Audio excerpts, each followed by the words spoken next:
easy, I mean we harped on this from the beginning, from the first day we were together, and all the way through until the very last CKD lecture, all right? So this is the interpretation of just a simple UA with microscopy makes sense to everybody. As far as classic pathognomonic findings for certain things, right? We're going to tie this type of cast with this disease, this type of cell with this disease. Does that make sense to everybody? Is there anything in the UA that is concerning or doesn't fit together? No? Okay. And there's a reason why I start with something like that, because then we just layer it on top over and over and over again. So let's just throw a couple out there.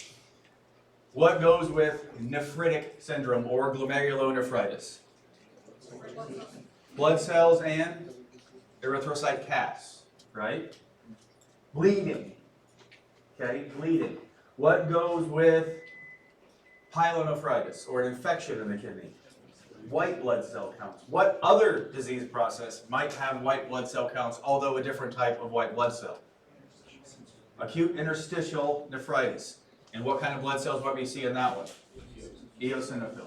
That's right. Okay? If we have somebody with a prolonged hypovolemic state whose kidneys have now started to shut down, what would we expect as far as cells or casts in that patient? I'm sorry? No, acutely. Huh? I'm talking hypovolemia. I'm not talking about a chronic kidney disease patient. I'm talking about somebody who has lost blood, who had a major cardiac surgery. What kind of casts or cells might we expect in that patient? Huh?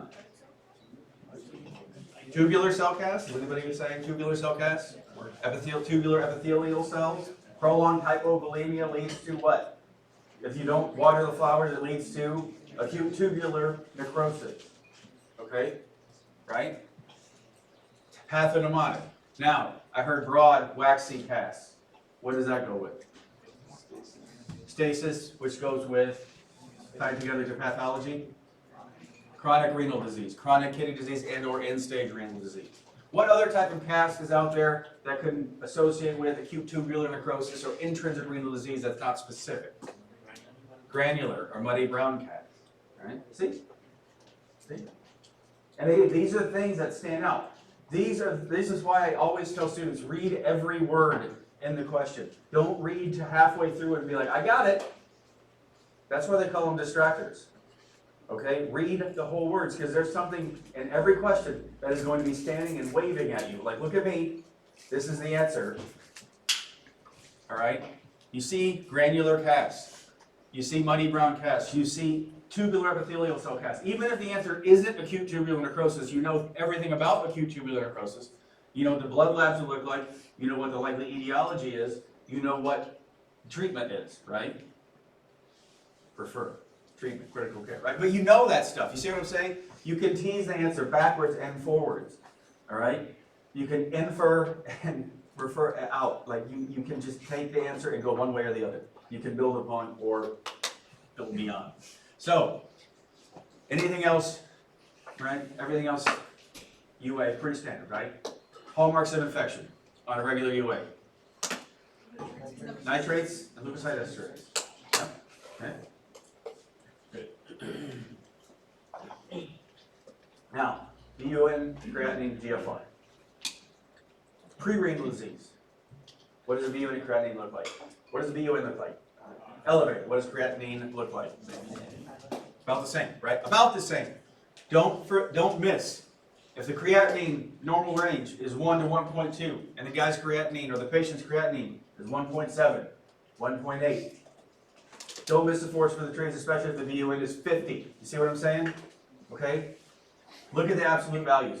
Intrinsic or extrinsic disease, pre-renal, post-renal, the BUN creatinine ratio is going up, right? Value is getting bigger because BUN is going up, creatinine is staying about the same. Intrinsic renal disease now, what's happening? Creatinine goes up and the ratio goes down, right? What about a patient who has an intrinsic renal disease? What is their, like, let's say their urine osmolality going to look like? An intrinsic disease. Low osmolality, is that what you said? Yes, that's correct. It's going to be dilute urine inappropriately, right? Urine sodium is going to be high, wasting sodium, right? Always the easiest picture is always that hypovolemic patient, right? If the patient is hypovolemic, we should be saving sodium, we should be saving water, and if we're wasting both of those things, that is an easy identifiable intrinsic renal disease. Now, what is it? It depends. But you see what I mean, right? Does that make sense to everybody? Right? And EGFR, you guys hopefully know that. What is the relationship between BU and creatinine and GFR? Inverse, right? Yeah. As one or both of the BU and creatinine are going up, that means the GFR is likely going down, right?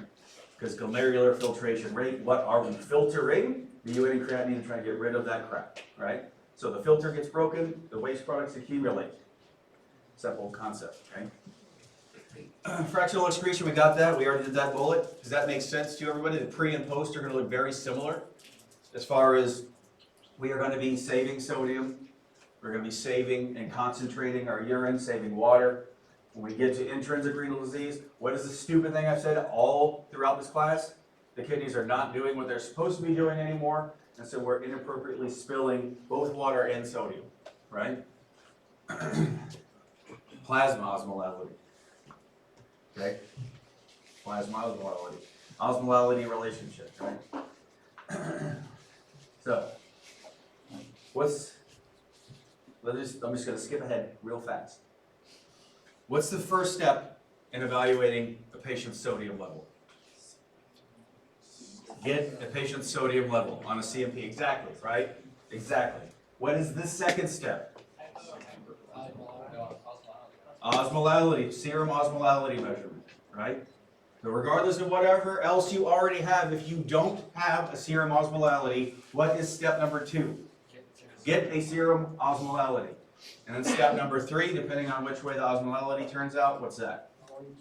Volume assessment. Clinical assessment of the patient's volume status. Right? 1, 2, 3. Okay? All right. Imaging modalities. That second half of lecture, let's just say, what's the best thing to get to identify cystic disease? Ultrasound, right? What's the best thing to get if you identify, let's say, for suspected renal cancer? CT, right? What about, what do you work up hematuria with? CTU. CTU, okay? There's just a few things we talked about. We have these certain associations, like, all right, I'll give you a second order one here. So if you have a kid where you suspect a certain process evidenced by frequent urinary tract infections, what do you think you should get for that patient? BCUG, right? Voiding cystourethrogram, because the patient might have vesicular-ureteral reflux. There you go. Okay? That's most of that one. That's as far as the radiology imaging modalities. It's kind of what goes with what. Big one. Okay, let's just, big crossover between that one and cancer, right? So, cystic renal mass, single cyst. What do you got to do? Nothing. Solid renal mass. What do you got to do? Refer to urology. You gotta cut it, right? All right. So, when you get to the electrolytes, fluids and electrolytes, this is where you need to spend your time. This is where I spent my time. That's where you need to spend your time. Okay? So, diagnostic steps. We've already got that. Okay? With every single one of these electrolyte disorders starts with the evaluation of electrolytes.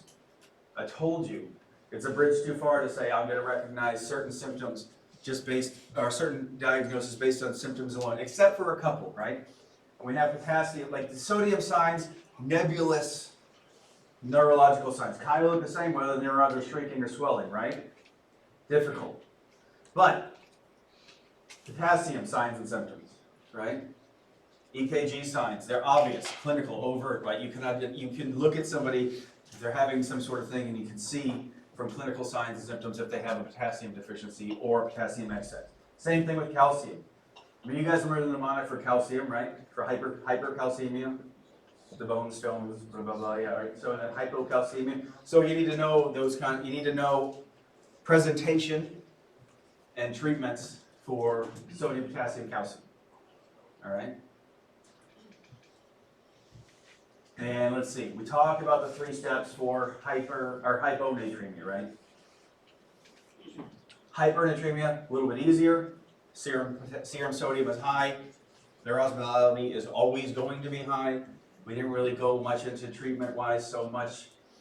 But what we went into is causes. What are common causes of hypernatremia?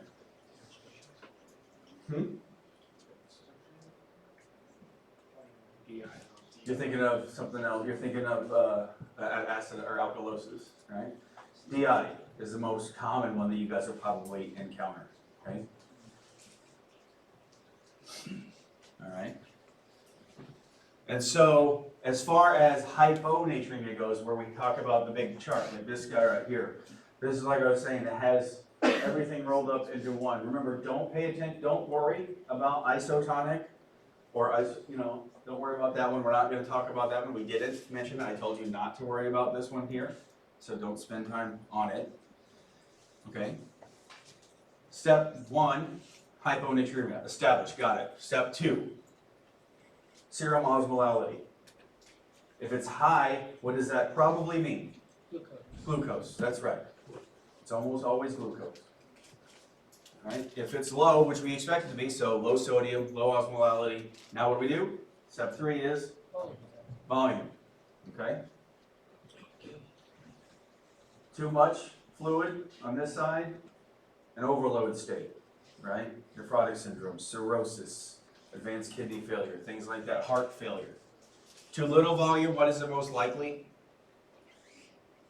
Vomiting or some severe burns, like severe fluid loss of some type, right? In the middle, what is it almost always if we have euvolemia with hyponatremia? SIADH, almost all. Okay? What do we have as far as questions on this? We can talk about any part of it that you want. Anything?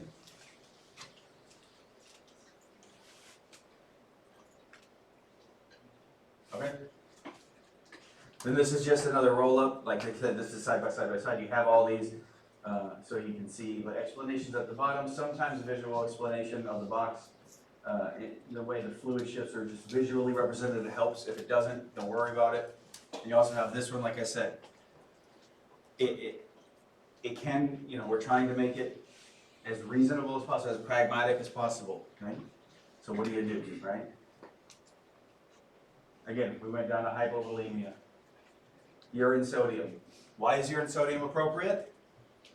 Is it a renal disorder or is it not a renal disorder, right? Is the kidney conserving fluid and sodium or is it not?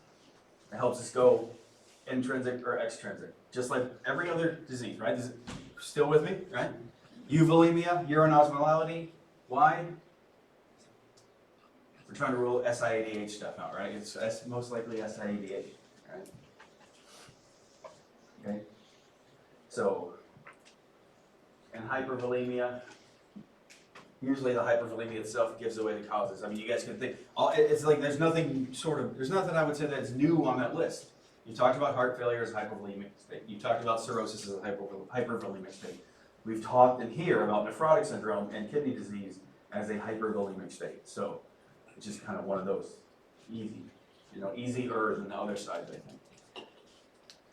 Any questions about this one?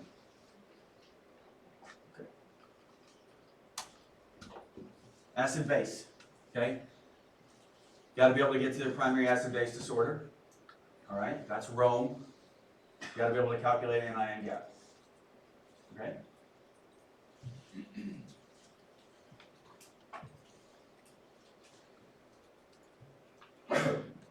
No etiologies, right? Like the Goldmark mud piles. No, what you might expect. Goldmark mud piles, what does that go with? What type of acid base disorder? Hagma, high anion gap, right? And why? Why?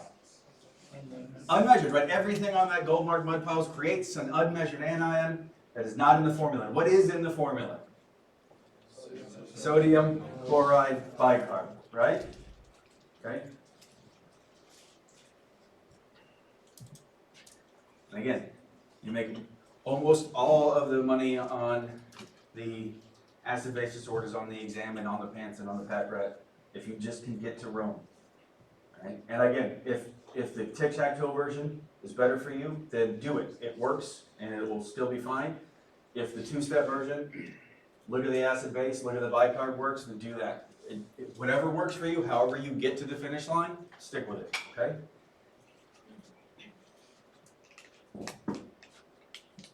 Any questions about general acid base, like getting to the, general basic primary interpretation of ABGs? Because there are questions like on the review questions where you have ABGs, what is the disorder? Which means if you can read the ABGs, you know the answer. Okay, some of them are just that simple, because that's where we need to get you to.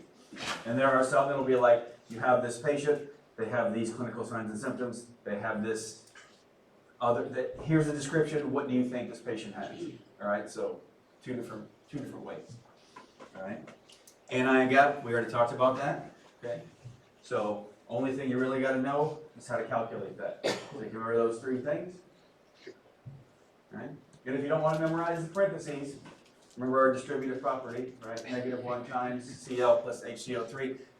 Sodium minus the chloride minus the bicarb is mathematically identical. So if you just want to do it that way. Okay. Hagma, okay.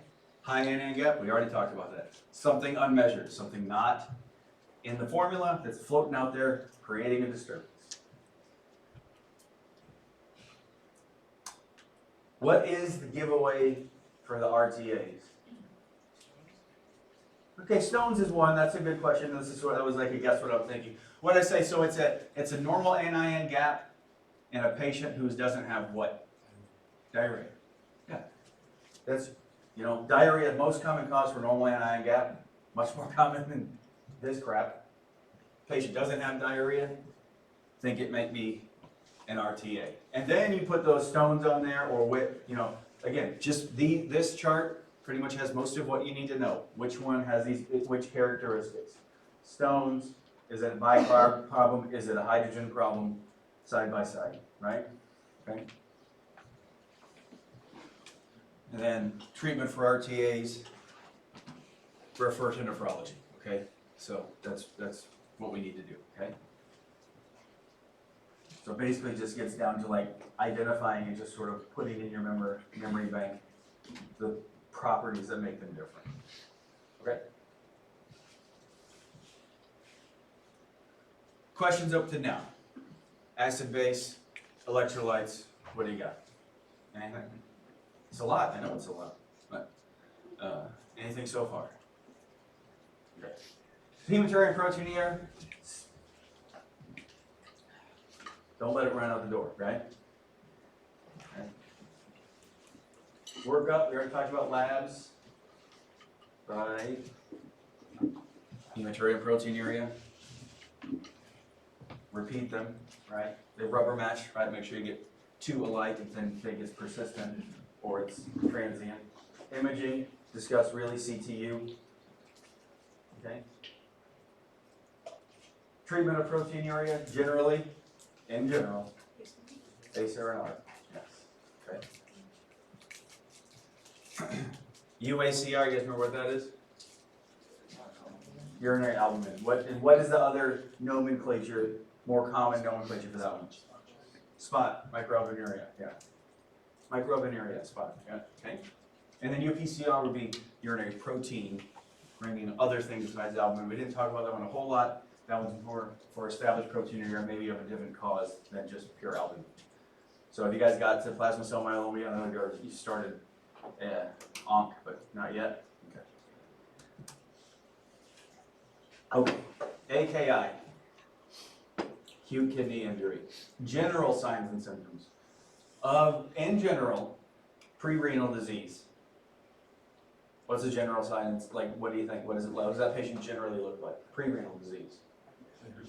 Hypoperfuse for some reason. Yeah, generally. More commonly than not, and that's the easiest pathway to think about it.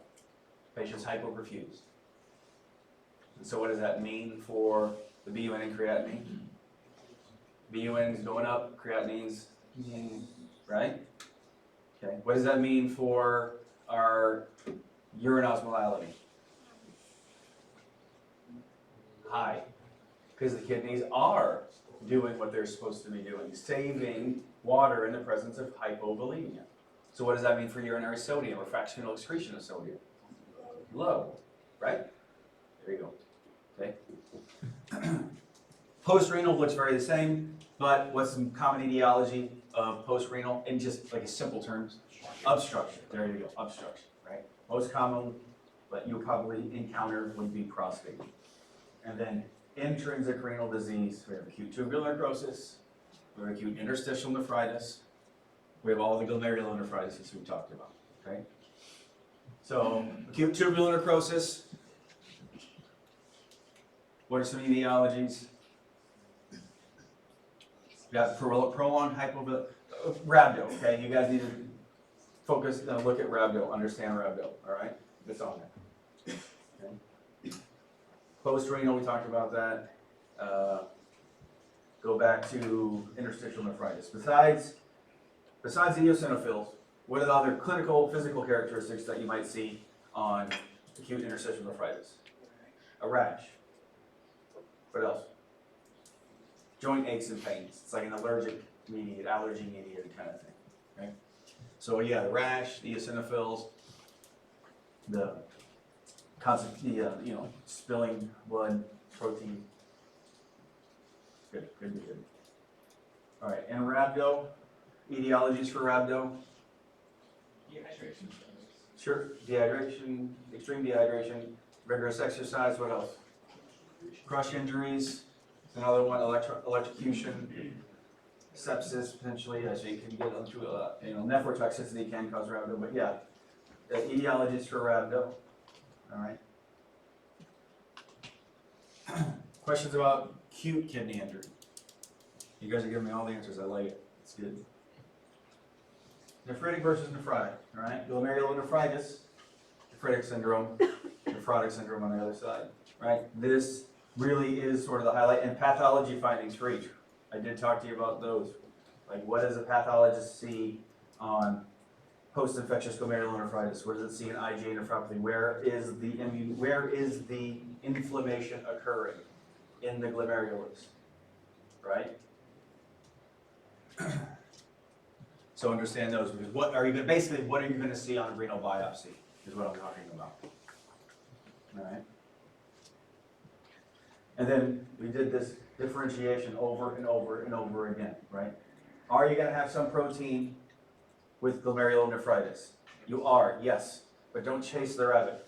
Overwhelmingly, it's a picture of bleeding and inflammation in the glomerulus. Yes, there's going to be some spillage of protein, but that is not the overwhelming symptom. Mild edema.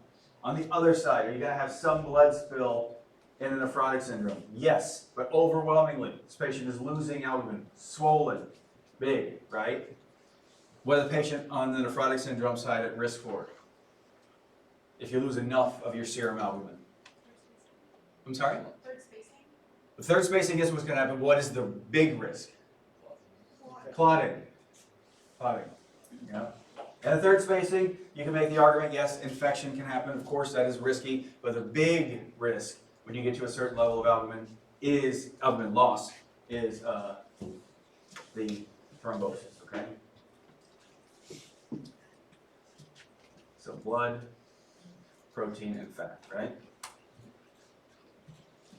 These two side by side, right? And we just discussed the complement levels, right? Okay. It helps differentiate.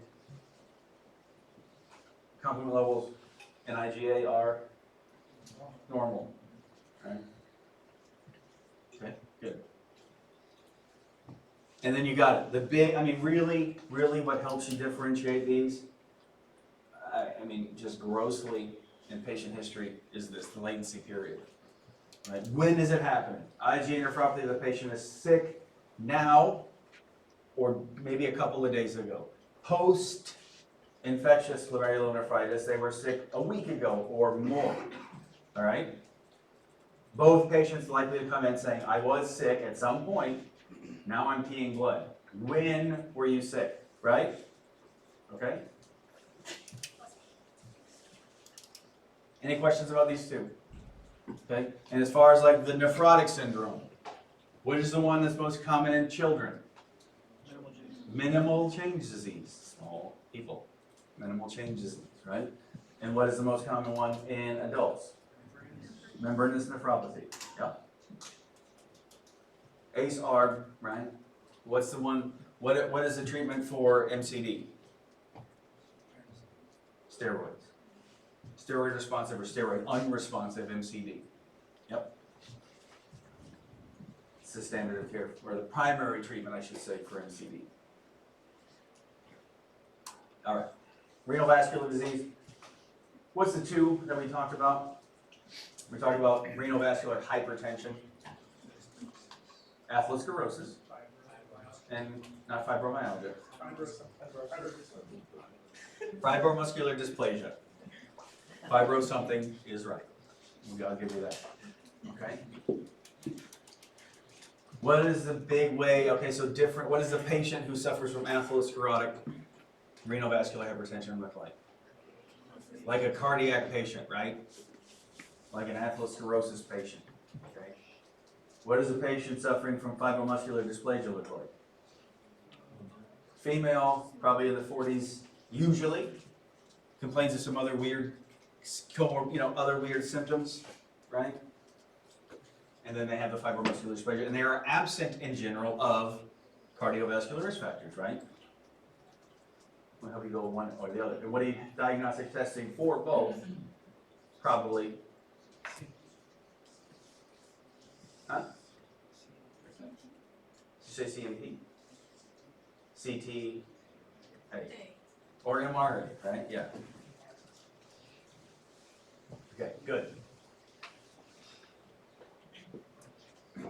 Tubular interstitial disease and analgesic, review your analgesic nephropathy, review lead nephropathy. Okay.